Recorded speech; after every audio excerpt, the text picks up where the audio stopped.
pour l'instant, les vecteurs de coronavirus ne sont pas les enfants. Mais les vecteurs de la grippe, c'est les enfants. Donc c'est les enfants qui le transmettent à leurs grands-parents. Voilà, moi, les conclusions du livre que j'écrivais il y a 3 ans sur les vaccins, en disant ces vaccins-là, il faut les faire. Après, il y a des vaccins dont on peut se demander, parce que les vaccins font partie de l'histoire. Il y en a qui n'ont plus d'intérêt. La variole, on l'a arrêtée dans les années 70. Il y a des vaccins qui n'ont plus d'intérêt, et il y a des vaccins qu'il faut renforcer, ou il y a des vaccins pour lesquels il faut changer la stratégie. Mais si vous voulez, je vois que c'était une idée fausse et je me suis trompé. J'ai fait un truc en disant on a le droit d'être intelligent. On a l'impression qu'on n'a pas le droit d'être intelligent dans ce pays. Hein. C'est-à-dire qu'on est forcément dans le camp des bons ou dans le camp des méchants. Il n'y a pas de nuance possible. Ouais, tout devient le symbole d'un côté ou de l'autre. Tout devient... c'est intéressant d'ailleurs, parce qu'il y a un autre truc où j'ai l'habitude d'être pris comme bouc émissaire, et donc j'avais raconté, parce que scientifiquement, historiquement, Darwin c'est très intéressant, mais scientifiquement ça ne tient pas la route.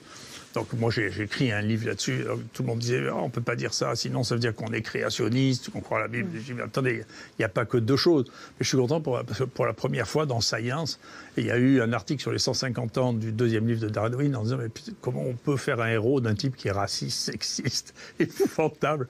Enfin, ce qu'il écrit est épouvantable, c'est que personne ne le lit, personne ne sait de quoi on parle. Et le professeur François Crémieux, qui, encore une fois, souhaite vous voir partir. Non, il n'est pas professeur. Voilà. François Crémieux, vous avez raison, qui souhaite vous voir partir de l'IHU, dit en fait, ces propos servent les antivax. Et donc, voilà, vos paroles ont un sens et un poids dans l'opinion, professeur. Pour de la vérité, je pense que Crémieux, c'est le grand copain de Hirsch.